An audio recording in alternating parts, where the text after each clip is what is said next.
મોઢે બોલું માં હાથે નાનપણ સાંભળે ભલે કે બધાની મજા પછી કડવી લાગે કાગડા. હું તો એમ કહું કે આપણી ઘરની માને જો આપણે હાસવી લેશું ને તો આ માં અડધી રાતે આપણું કામ કરશે. ઈ માને પેલા આપણે જાળવવાની છે. આપણી માં છે ને એને જાળવું એટલે આ માં બાપુ તમને હાચવે હાચવે ને હાચવે, એમાં તમારે ખીલી ન વાગે. અને ઇતિહાસ તમારે ખોલવાની છૂટ. પણ જ્યાં ધર્મ ધ્રુજો પુરુષ નથી પૂગી ગયો ત્યાં દેશની આબરૂ બાપુ દીકરીઓ રાખી છે. તમે કયો એટલા દાખલા આપો. એટલા જ માટે મહાપુરુષોએ બાપુ જનેતાને ઊંચામાં ઊંચું પદ આપ્યું છે. કહેવાનો મારો અર્થ એ છે, કરવત મેં લાવી જને દેહવેરાવા,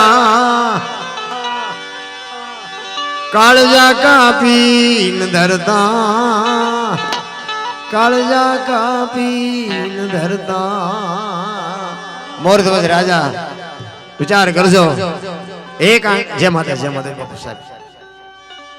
મોરધ્વજ રાજાના આંગણે કોઈ અભ્યાગત આવે અને પોતાનું જમણું અંગ માગે અને કરવત મુકાવીને બાપુ લાકડા વેરે એમ દેહ વેર્યા છે, તો આનો ભરોસો કેવડો હશે.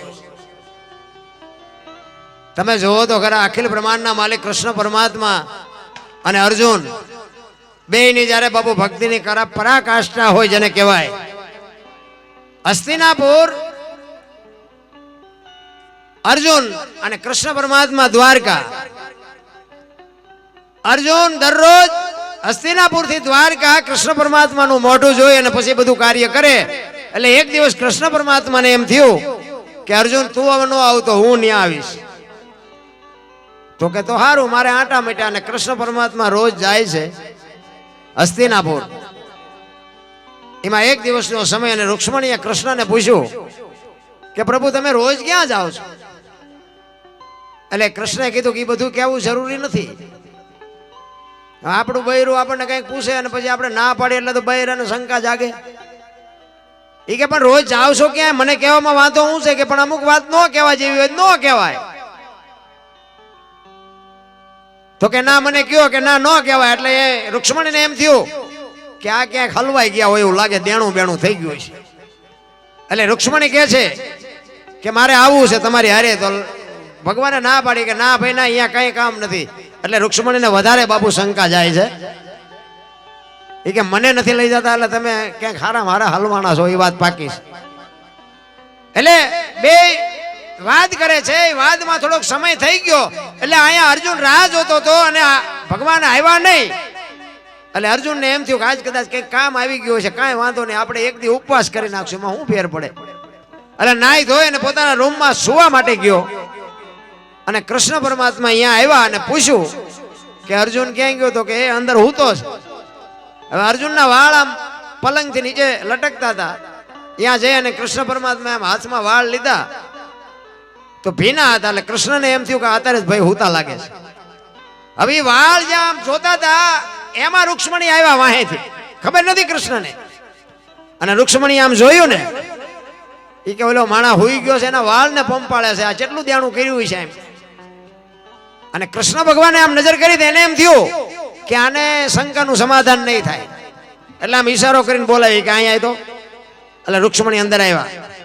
એ કે હું બહાર જાઉં છું અને આ વાળ છે ને કોરા કરજો, અને કોરા થયા છે કે નથી થયા હાથે ન ખબર પડે ત્યાં ગાલે અડાડજો એટલે ખબર પડે કે કોરા થયા છે કે લીલા છે. એમ કહીને કૃષ્ણ ભગવાન નીકળી ગયા. રૂક્ષ્મણી વાળને આમ કોરા કરતા હતા. એ કોરા કરતા કરતા પછી આમ ગાલે અડાડ્યા ને, અંદરથી અવાજ આવતો હતો, શ્રી કૃષ્ણ ગોવિંદ હરે મુરારી, હે નાથ નારાયણ, હે વાસુદેવા. અને બાપુ આ અવાજ સાંભળ્યો ને તો બાપુ રૂક્ષ્મણીનો ગર્વ ગળી ગયો કે ઓહો, એક માણસ પૂતો છે, એના રૂએ રૂએ મારા નાથનું નામ છે, તો એના હાટું તો આને ધક્કો કરવો પડે. 100%ની વાત છે. અને બહાર આવી અને કૃષ્ણ પરમાત્મા એક કપડું ઓઢી અને ખાટલામાં બેહી અને ધ્યાન ધરે છે. એટલે અર્જુન ત્યાં આવ્યો, માને જોયા કે માં તમે આવ્યા. અને કૃષ્ણ ભગવાન તો કે બહાર છે. એટલે બહાર આવ્યા અને આમ જોયું તો કે આ ભગવાન શું કરે છે? એટલે કોકે કીધું કે ધ્યાન કરે છે. પણ કે ભગવાન તો આ પોતે છે, તો વળી આનાથી ઉપર બીજું કોણ છે? કોનું ધ્યાન કરે છે? મને તો એમ કે ભગવાન આ એક જ છે. કૃષ્ણ પરમાત્મા જાગ્યા ને પછી અર્જુને કીધું કે પ્રભુ તમે હમણાં શું કરતા હતા? એ કે હું ભજન કરતો હતો. એ કે તમારે કોનું ભજન કરવાનું, તમારાથી ઉપર કોણ છે બીજું? એ કે મારેથી ઉપર તો હોય તો ખરા જ ને. તો કે પણ કોણ છે? મને તો, હું તો તમને જ કહું છું, ભગવાન તમે જ છો, તમારાથી વળી ઉપર કોણ? તો કે મારો ભગત છે ને, એ મારા કરતા મોટો છે, મારા ભગત માટે ભજન કરવું પડે, એ ભજન કરવું પડે એમ કીધું. અને અર્જુન ને મલપા શંકા જાગી કે હું આનો ભગત છું, આ મારું ભજન કરે છે. એ શંકા જાગી ને તો કૃષ્ણ પરમાત્માએ તરત કીધું, અર્જુન તને જે માલપા ઉગ્યું ને એ ખોટી વાત છે.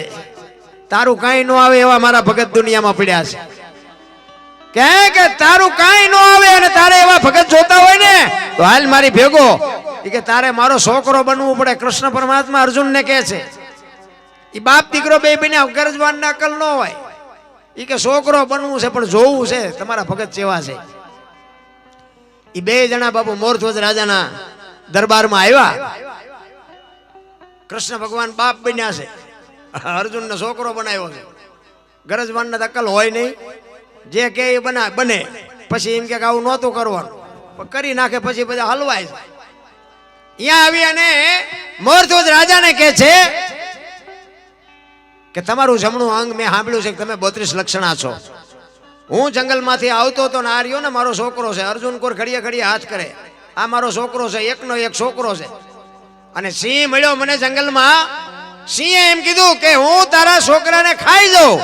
આ રહ્યો એક જ છે મારે, ઈ કે છોકરાને ખાઈ જવાની વાત કરતો. એટલે મેં વનરાજને કીધું કે ભાઈ મને ખાવું હોય તો ખાઈ જા, મારે આંથળાની આ એક લાકડી છે, મારો આ એક જ છોકરો છે, તું એને ન ખાઈશ. તો કે કાંઈ કરતા, તો કે તને છોડું ખરો, તારા છોકરાને છોડું, પણ 32 લક્ષણા પુરુષનું જમણું અંગ જો તું મને લાવીને આપ તો તને છોડું. અને મેં એવું સાંભળ્યું હતું કે તમારું છે ને, તમે 32 લક્ષણા પુરુષ છો અને તમારું જમણું અંગ લેવા માટે હું આવ્યો છું. જો દઈ શકો તો આપો, ન દઈ શકો તો ના પાડો તો બીજે જવું. કારણ કે દી આઠમાં પહેલા મારે સિંહને કાં જમણું અંગ દેવું પડે ને કાં મારો દીકરો દેવો પડે. મોરધ્વજ રાજા કે કાંઈ વાંધો નહીં, બેહો. દીકરો આવ્યો, મોરધ્વજ રાજાનો દીકરો આવ્યો. ઈ કહે છે કૃષ્ણને કે બાપુ હું એનો દીકરો છું, એનું અંગ ન કહેવાય, કે તું એનું અંગ કહેવાય, પણ તું હજી લગ્ન નથી થયા, તું કુંવારું, તું ન આય. મોરધ્વજ રાજાના પત્ની આવ્યા. એ કે હું એનું અડધું અંગ છું, ન હાલું. તો કે તમે એનું અંગ છો પણ ડાબુ, મારે જમણું જોવે. પછી કૃષ્ણ પરમાત્મા સાધુના વેશમાં ખારા થયા.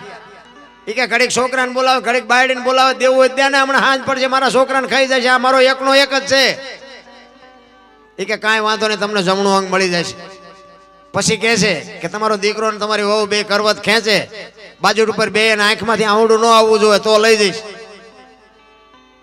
એ કરવત મગાવે, બાજુ ઉપર રાણા એને બેહાડે, બા અને દીકરો બે કરવત ને ખેંચે અને ઘરાડ ઘરાડ ઘરાડ મીંડો હાલવા, લોહીની શેડું મંડી ઉડવા. પણ બાપુ અર્જુનના રૂવાડા મીડા ધ્રુજવા. હો કરે તારી ભલી થાય તારી. અને આ કઈ નાની વાત છે? કરવત મુકાવવાનું, શરીર વેરવા, એટલે વાતું કેવડી જાતો આપણે સાંભળે થાકી રહ્યા ને એટલે આપણને ઉતરતું નથી. આપણે કોકના લઈને નથી પાછા દેતા કરવત, આપણે શું મુકાવી? આપણે અહીંયા કોઈક માંગણ આવે ને બટકું રોટલો ન દે તો આપણે કરવત શું મુકાવી? અને આ નાક સુધી કરવત આવ્યો ને, ડાબી આંખમાંથી મોરધ્વજ રાજાને આંવડું આવ્યું ને, કૃષ્ણ કહે છે કે ઉભા રહ્યો, આ એક અંગ રોવે છે, આને દેવામાં તકલીફ છે, મારે આવું નથી જોતું. તેથી મોરધ્વજ રાજા કહે છે કે બાપુ તમે સમજો છો ને એ વસ્તુ નથી, તમારી વાત જ આખી ગલત છે. એને ખબર નથી અખિલ બ્રહ્માંડનો માલિક છે. એ તો સાધુ સમજીને કહે છે કે બાપુ તમે જે વિચારો છો એ વાત નથી, પણ ડાબુ અંગ એટલા માટે રોવે છે કે મારી માના ઉદરમાં અમે ભેગા હતા, દુનિયામાં આવ્યા અમે ભેગા, આટલા વર્ષ સુધી અમે ભેગા રહ્યા, અને જમણા અંગનો ગરાગ આવ્યો ને મેં એવા હું પાપ કર્યા છે કે મારો કોઈ ગરાગ નથી, આંવડું એટલે આવ્યું છે મને.